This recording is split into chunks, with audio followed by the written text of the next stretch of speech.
mga ka-farmlat, ayan, so new property po tayo today. Bali ang location po nito is Santa Elena, Camarines Norte. So unang bayan po ito, paglampas ng Quezon. So bali karatig na bayan lang po ito ng Calawag, Quezon mga ka-farmlat. And ang size po ng property is 2 hectare farmlat and dito po siya magmumula. Ayan, so may boundaries na po siya na Madre Cacao. So babaybayan dito. So may mga puno ng saging. And yun mga ka-farmlat, bali kita naman na po yung boundaries niya. So yung boundaries niya, may mga tanim na puno ng saging. Bali kitang-kita naman na po, kaya hindi ka na rin maliligaw. Ayan. So bali left and right po yung property mga ka-farmlat. So sa right side natin yung pinakamalaking area. So ayan. So estimate natin dito sa kabila is nasa half hectare lang o wala pa. So yung kalakihan ng area niya is nasa right side. So estimate ko mga ka-farmlat, ang frontage ito sa kalsada is almost 100 meters. So although rough road do, pero cemented naman na po yun, yung kalahati ng kalsada niya. Ayan. So left and right ito mga ka-farmlat. And ayan, kung papansin nyo, halos puno po ito ng fruit bearing din. Ayan. So bali may dalang hita po, o dalandan kung tawagin. And ayan, puno ng saging. And yun, nyugan to mga ka-farmlat. Ayan. So ito na po yung left side ng property. And may kasama na rin po itong bahay. Ayan. So ito mga ka-farmlat, ito yung part na cemented ng property. So from National Highway, so nag-drive lang po tayo ng almost 8 minutes, 5 to 8 minutes going to property. Ayan, so konti lang naman po yung portion na rough road niya going sa property. So kalimitan naman po is cemented na. Ayan, so bali ito po yung bahay. Ayan, na nasakop dito sa property. So kasama po ito sa bentahan. Ayan, bali house and farm and house po ito mga ka-farmlat. Ayan. So may 3 bedroom daw po ito. So yun nga lang, di natin papapasok kasi wala po yung owner.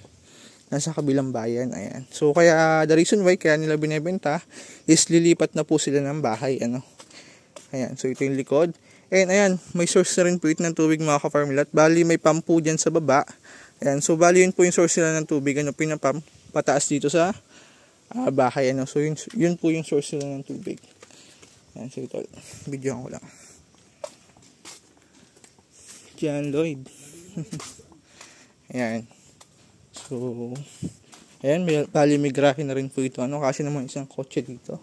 Yun yung kabila, may grahe din. And ayun, kung gusto mo mag-alaga ng baboy, so may pedigree na po siya. So 2 butas yan mga ka-farmlat.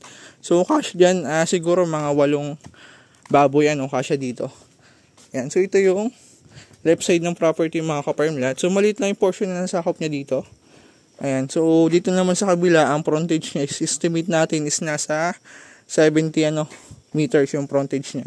So maliit na yung frontage niya nasakop dito, pero kung babahayan ay malaki-laki na rin. Ayan. Babaybay po yan dito. Itong sagingan na itong mga ka-farmlat, ito yung boundaries nila na babaybayan dyan. Ayan. Pag ganun. So yan.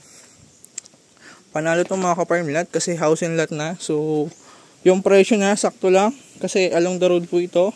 And ang good thing dyan mga ka-farmlat, may bahay na. So, anytime, pwede mo na tuluyan. So, no need mo na magpagawa ng bahay o magpa-develop. Ayan. So, yung boundaries niya mula sa nilakaran ko abot dito sa puno ng nyug na yan. So, left and right yung property mga ka-farmlat. Ayan. So, dito silipin natin sa kabila. Ayan. So, barangay cemented road naman po ito. Ayan.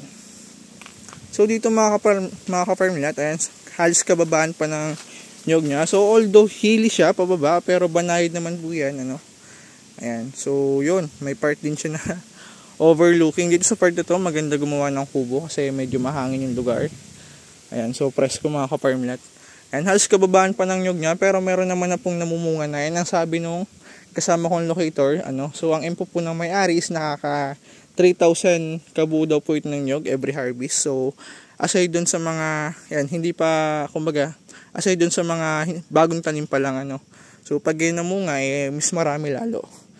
Yan, halos puno naman po ito ng nyog mga ka-farmlat. So yun nga lang, yung iba halos kababaan pa. Ayan. So yun lang yung barangay road. Ayan, balik to po yung loob ng property. Ayan, bali ito yung right side, yung kalawakan ng area. Ayan, so may distance po ito from Manila na almost 6 hours drive, 5 to 6, mga possible 6 hours drive mga ka-farmlat from Manila. Ayan, into town proper naman po, Mag-drive lang tayo ng 30 minutes, 30 to 40 minutes sa town proper ng Calawag and sa town proper po ng Santa Elena. Ayan, so bali gitnaan po ito ng town proper ng Calawag at town proper ng Santa Elena. Ayan. So ito naman po ay bungad lang ng Santa Elena Camarines Norte, Hindi naman siya dulo na, kumbaga bungad lang po ito. Ayan, so halos kababaan pa ng nyug dito mga kaparmlat. And yun, ang maganda dito, malinis po yung property, So aside sa nyug, may mga tanim po ito na dalandan. Ayan. So namumunga na rin. Ang sabi ng locator natin is nasa 30 and 30 pieces daw po ito ng dalandan. Ayan, namumunga na. Ayan. So panalo ito mga kaparmlat, mura lang po ito kasi may bahay na. And yun nga po, the reason why kaya binibenta is lilipat po ng bahay yung may-ari. Ayan. May puno rin ng mangga. And sa kuryente, ayan lang, may source po ng kuryente. And may internet access na rin po. And sa signal, wala nga palang SIM yung gamit ko. So, i-check natin mamaya kung may signal ba dito sa property. Ayan. So, ito naman po ay Ulduhili. Banayad naman ito mga kaparmlet. Ayan, kung mapapansin nyo. Sa source ng tubig, walang problema. So, kuryente, meron din. And accessible po ito puntahan mga kaparmlat kahit gabi, makakarating ka sa property. And yun, although may rough road siya, pero banayad naman po kumbaga, maganda naman yung pagka-rough road niya. So, smooth naman po. And kahit bios, pasok sa property. And maliit lang naman po yung portion na rough road niya. And all cemented naman po yung dadaanan natin, from Manila. Ayan. So, yun mga kaparmlat, panalo to. Kung naghahanap ka ng retirement plan at the same time investment na rin para sa pamilya mo. So saktong-sakto to mga kaparmlat, mura and may kasama ng bahay, So sa bahay pa lang mga kaparmlat, cemented po yan and na rin po yung bintana, Kaya panalo ko dito mga kaparmlat. Ayan. So pababa pa yan, sa baba niyan mga kaparmlat, I think may sapa.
Mga kaparmlat, ayan, so magandang buhay po sa ating lahat. Sana nasa mabuti po kayo. Ayan, so nice ko po magpasalamat dahil naka 3.75k subscriber na po tayo. Ayan, so maraming salamat po. Ayan yung mga kaparmlat, kung OFW ka, naghahanap ka ng parmlat na for retirement plan at the same time investment na rin. Ayan, so pwede na pong i-click yung logo natin sa taas, Ideal Parmlat, o sa gilid, ayan, tulad po nito. So, ida-direct po kayo sa mismong YouTube channel natin, and punta lang po kayo sa video. And ayan, so scroll down nyo lang yan mga kaparmlat, lalabas po dyan yung mga old and latest video natin. So, almost 80 plus video na po tayo ng parmlat. So, meron tayong along the road, may beach lot. Ayan, so scroll down nyo lang po and baka makita nyo na yung dream property nyo, So, yun mga kaparmlat, and message nyo lang po ako sa number natin. So, bawat video naman po, may details yan, and may number naman po. So, message nyo lang po sa Viber, WhatsApp. So, sasagot naman po tayo, Yun lang mga kaparmlat. Thank you po and God bless po sa ating lahat.